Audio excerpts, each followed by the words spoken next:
Have you ever spoken to a therapist? Yeah. Yeah, I did. I was in psychotherapy for 18 months, long time ago now. How did you find that? Initially, really challenging. I was with the girl called Helen at the time. Was this the Helen that you cheated on? Yeah. All right. To mention that every time we speak. I'm sorry. Yes, I was with her at the time and going through quite a dark patch, and it was her and my mum that had just kind of done almost like a mini intervention and said, you need to go and speak to somebody. So I was really, really resistant to it. Spoke to 2 or 3 guys, had one session with them. It was like a really tacky version of Good Will Hunting, just didn't get on with them. And then found this one guy that just, I bonded with him, and for whatever reason, he had the trigger that made me speak. Because I'm not a talker, I don't speak. But this guy just made me speak. And so I spent 18 months with him, and it was useful. It was really useful. You did find it useful though? Yeah. I think for someone like me, it was just useful to speak. And he was a guy, and he was a guy that he was a lot older than me. This guy was in his 60s, he had a lot of life experience, so he was someone that I respected. He was a father figure, ironically. That's probably what he was. You know, I recognised something fatherly in him, you know. And when you're 26, 27, 28, you need that, and that's what he presented, you know. And it was safe to open up and speak to him, and, you know, and that's what I did. I probably had conversations with him that I couldn't have had if it was a female therapist. Oh yeah. Why? I don't know, I think this is one of those things that is almost impossible to articulate because it's just something that's felt. It's the same reason why my son will have conversations with me that he won't have with his mum. Would you say though that there was the same but opposite in speaking to some women? Do you think there's some things you could say to women that you maybe wouldn't say to other men? Yeah, no, I'm sure that there is. I'm sure that there is. But I think, and I'm not saying this is the case for me, but I think it's the case for most men in general, is whether you're conscious of it or not as a man, no matter how well put together you are, when you're speaking to another woman, the last thing you want to do, consciously or not, is display maybe that kind of emotional weakness. So you are a bit more bravado when you speak to a woman. I think it's a deeply unconscious thing. Do you feel like in this conversation then there's a bit of bravado? No. Okay. No. I am a woman. You are a woman, it's true. Maybe it's because you're a woman that I'm comfortable with. But it's, no, I don't mean it in kind of like an alpha male dominating way. I just think it's hardwired into us. There is that kind of line that even if you're not conscious about it, you don't want to open up too much to someone and appear weak.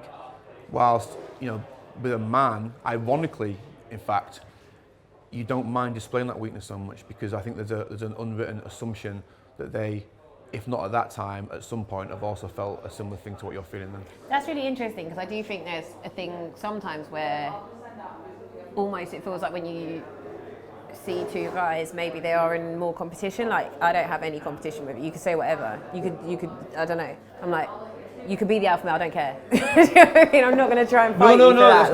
That's not me. Like, and I think what we spoke about last about alpha male, that's a real thing, but the way it's interpreted is nonsense. It's not about not displaying weakness, because actually the only way you ever are going to change and become strong is if you accept you're weak. Like, I was the weakest human being you could ever meet for the longest time. And there's huge parts of me now that are still massively weak.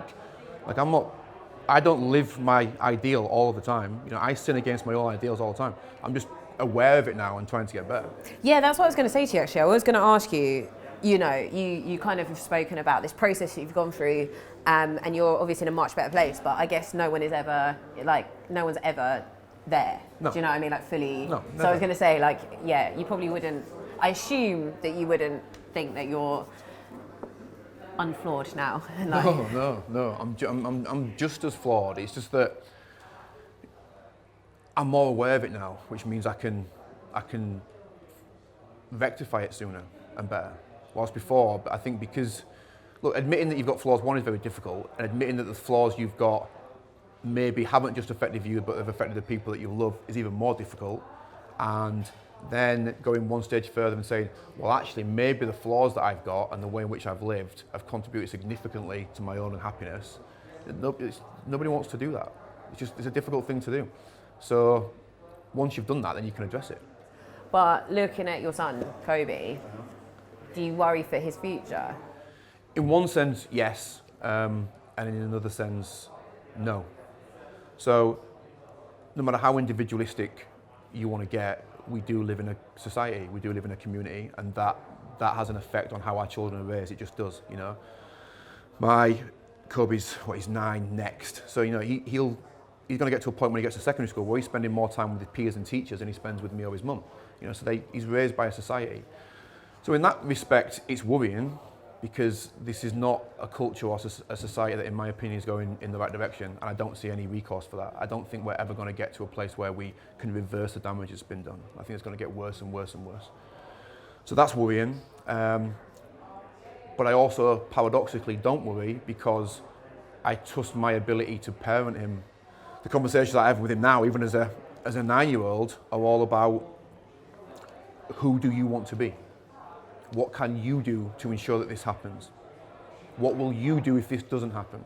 What does strength look like, Kobe? What does maturity look like? What does sacrifice look like? What's acceptable to cry about? What's not acceptable to cry about? What's worth worrying about? What's not worth worrying about? You know, and he's still 9. You know, he's surrounded in a 9-year-old's innocence, which is beautiful. But even at 9, he's aware of very adult things in a way that most 9-year-olds aren't, which I think are weapons that he needs in order to navigate the world that he's about to go into. Do you tell him there's things that he shouldn't cry about? Absolutely. What kind of things? Unashamedly, yeah. So toughness is a big thing for me, okay? So since he's been 2, I breed toughness into him, okay? Jesus Christ. And that's, no, it's not, you know, I'm not doing it with sticks or anything like that. You know, it doesn't get a beating. It's a choice of what I breed toughness into. I'm like, Jesus Christ, oh my God. Yeah, because I honestly, genuinely believe, right? Because look, I've tried as best as I can since my mum died, which spoke last time, so that's what, 6 years now, so almost 7. I've genuinely tried the best I can, and as honestly as I can, and sincerely as I can, to be retrospective with my life, and to look at where I went wrong, and what caused that to go wrong, and then the people around me, what went wrong. And a lot of it comes down to a lack of individuality and a lack of physical and mental toughness, okay? That's deeper than it sounds. It sounds far too simplistic, I understand that, but a lot of it does come down to that. So with Kobe, it's like, no, you need to be tough. And this is what toughness looks like. And this is how toughness manifests itself. This is how toughness doesn't manifest itself. And you want to talk about an alpha male, well, an alpha male isn't what, you know, the media present it to be, or, you know, these ship shows like Love Island, all this nonsense that gives you these images of, you know, an alpha male has a 6-pack or white teeth and he's aggressive and he sleeps with loads of women. Like, no, that has nothing to do with masculinity. And that's what I teach my son. It's how much can you endure and keep going? How true to your principles can you be and keep going? And that's what masculinity looks like. Oh, hey, Matt, I can see my cameraman is smiling. Why are you smiling? It's true. It's true. But the thing is, because no one teaches you to be tough. They don't. And the reality is, again, it's a place where you can explore nuance, and nuance is important. But the reality is, right, if you want to boil everything right down, you either do it or you don't. You live the life you want or you don't. You're either beaten or defeated. You either live or you die. You've got to make things that simple at some point, otherwise you can't move forward. So what I've done with my kids, and don't get me wrong, like that kid, you know, I've got a daughter as well, Juno, who's 3, who ironically just naturally tough. I don't have to worry about her. She's ruthless. But I never, ever, not once in 9 years have I allowed my son to leave my presence without telling him that I love him. Not once, not ever. You know, I kiss him, I cuddle him, I'm trying not to get...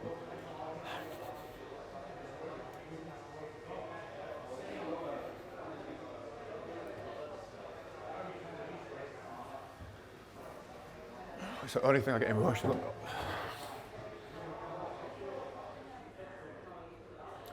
This is I realised, and it was not even when I first became a dad, that nothing matters but how well I can raise them. And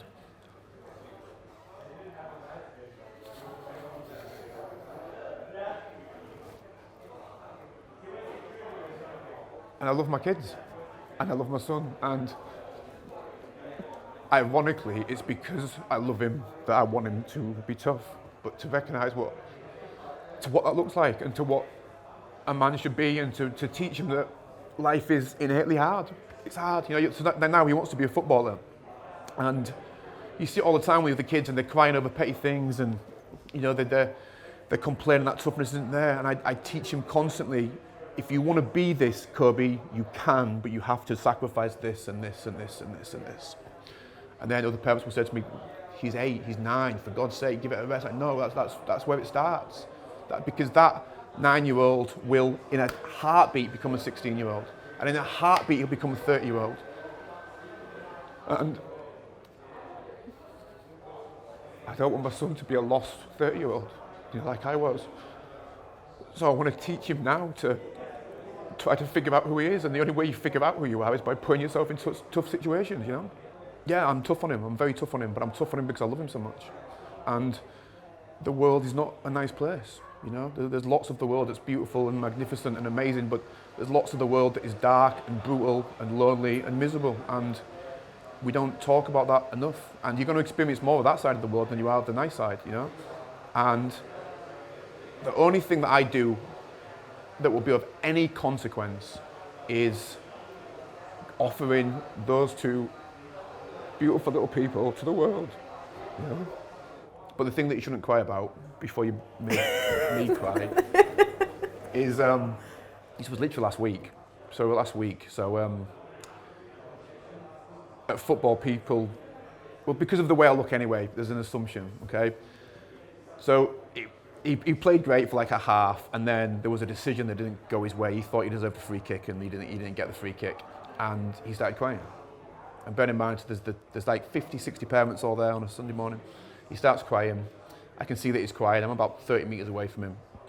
So shouting distance. I can't just go and speak to him or give him a look. The manager of his team comes over and puts his arm around him. So the guy's called James. So I just shout, James, no. Don't console him. Take your arm off him. And then I shout this 30 metres, like, Kobe, don't you dare cry. Oh, Jesus Christ. Don't you dare cry. Yeah, no, for real, no. And then, like, I was there with his mum, who was cringing away, and other parents who were cringing. And it was in a nice way, but I was like, don't you dare cry. It doesn't matter. There are things in life to cry about. You don't cry because a decision didn't go your way.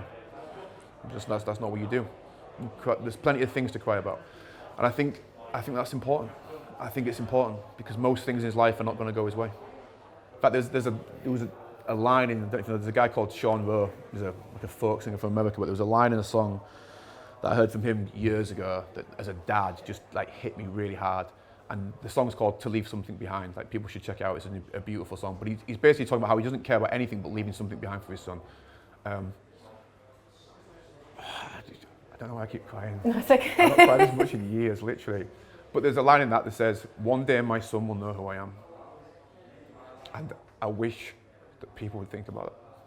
Because right now, to my kids, I'm just dad. It's like Kobe thinks I'm the coolest dad ever. Because, my dad's bigger than other dads, and my dad's got his face tattooed, and my dad's got his shop with my name on it. And like that, I'm just this cool guy to Kobe. There's going to come a time when he's 15, 16, when he knows who I am. When my flaws are apparent to him, when my failures are apparent to him, when my hypocrisies are apparent to him. And I want to be ready for when that day comes, so that when he looks at me, he sees that as best I could in my, imperfect state, I tried to embody the life that embodied the lessons that I taught him. And that's the thing that matters, One day he will know who I am. My daughter will know who I am. And if I'm not my son's hero, something's wrong. And if my daughter doesn't want to marry a man that resembles some of the qualities that I had, then something's wrong. And that's when my mum died. To tie it all in, it was at that point that I realised that my mental health was entirely my responsibility. You've got to scratch beneath the surface and you'll find how difficult people's lives are. We don't have the time to be there. You've got to save yourself. And that's when I said, the demons that I've got in me and the darkness that I've got in me and the mental health problems that I have are now manifesting themselves to the next generation. And I can't allow that to happen, The way you've described it is as if you think it is pretty hopeless, for society at large. But do you not think that maybe this time could present people with an opportunity to kind of... It could, break out and think about things differently? Yeah, it could, but I don't think it has, and I don't think it will. And it's not that I think... Look, the only reason I think society is doomed, in one Jesus sense... Christ. But, it's a bit of a dramatic word to use. The reason I feel society is irreparably broken is because I think we have the philosophy on how to fix a society completely backwards. Right? So we talk constantly, community, community, community, society, society, society. It takes a village to raise a child. Stand on the doorstep with your neighbour and clap for the NHS. Yeah? These things are just putting plasters on axe wounds. What is a community? What is a society? It's made up of a group of individuals. Well, so you're going to get all these broken individuals, put them together, call it a society, and then wonder why it doesn't work. And we have it backwards, ironically, because it's safety in numbers. I don't need to fix me if I can be part of this group.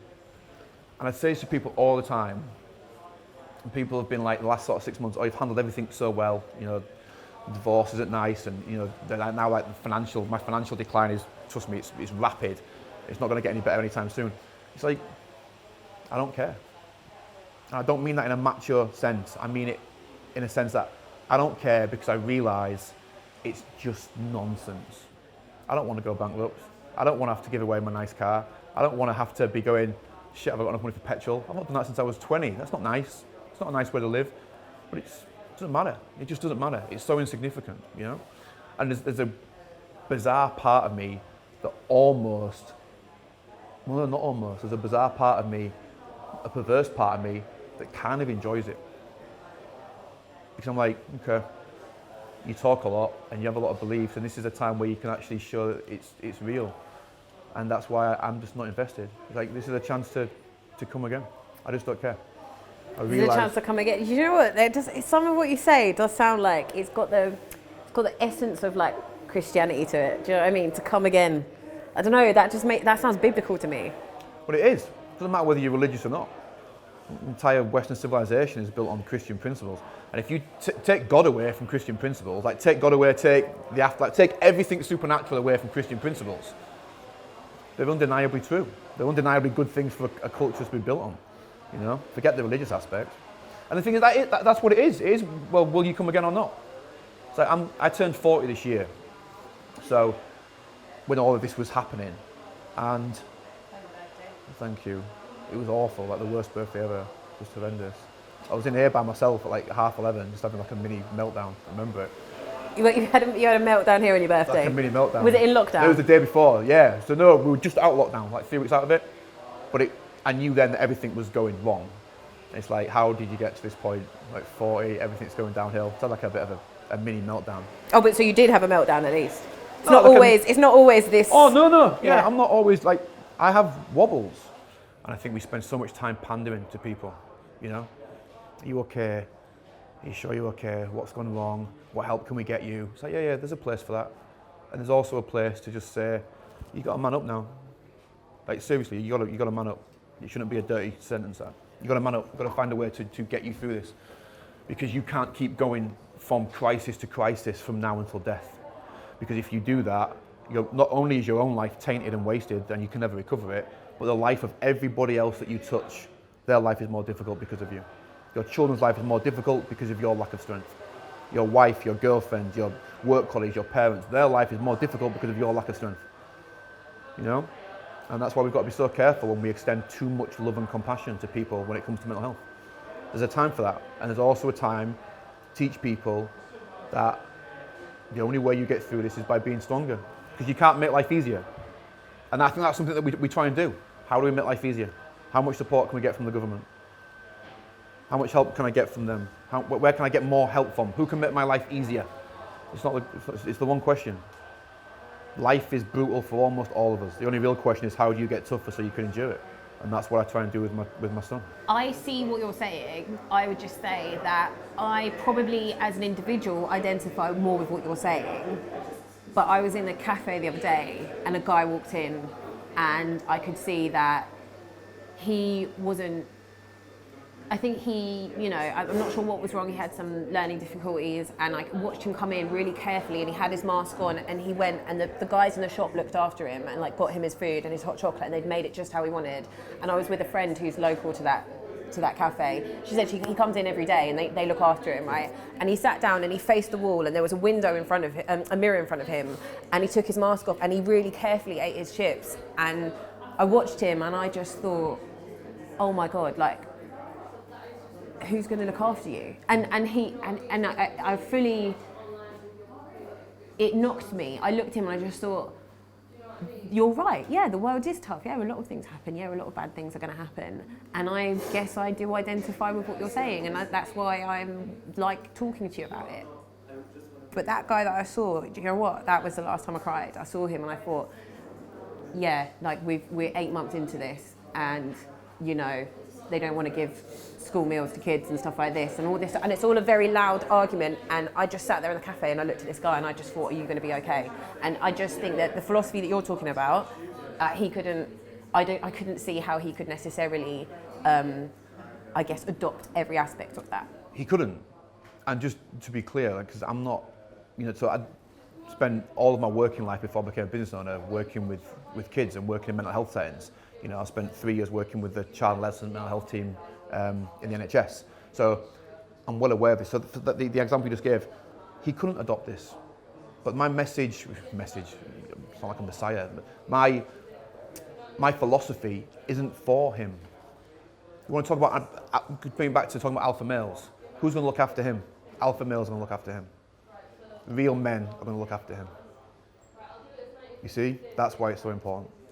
Strength manifests in many different ways, but yes, strength matters. The guy that's not very bright, you know, that left school at 14, but works 3 jobs to feed his family, that's a strong guy. Strength doesn't lie in being a constant victim. Strength doesn't lie in, I'm depressed, I'm anxious. Strength doesn't lie in those things. And what's the alternative to being depressed and anxious? Well, we have to make you stronger. So yeah, and I just think we are throwing away as a society core elements that have got us to this point in time, to the point where we can ask with a straight face, not you, because I know you're representing, you know, society at large and doing your job as a journalist, but where we can actually genuinely ask, is strength being that important? It's like, Jesus Christ, how did we get here? Yeah, it is. It's the answer to almost everything.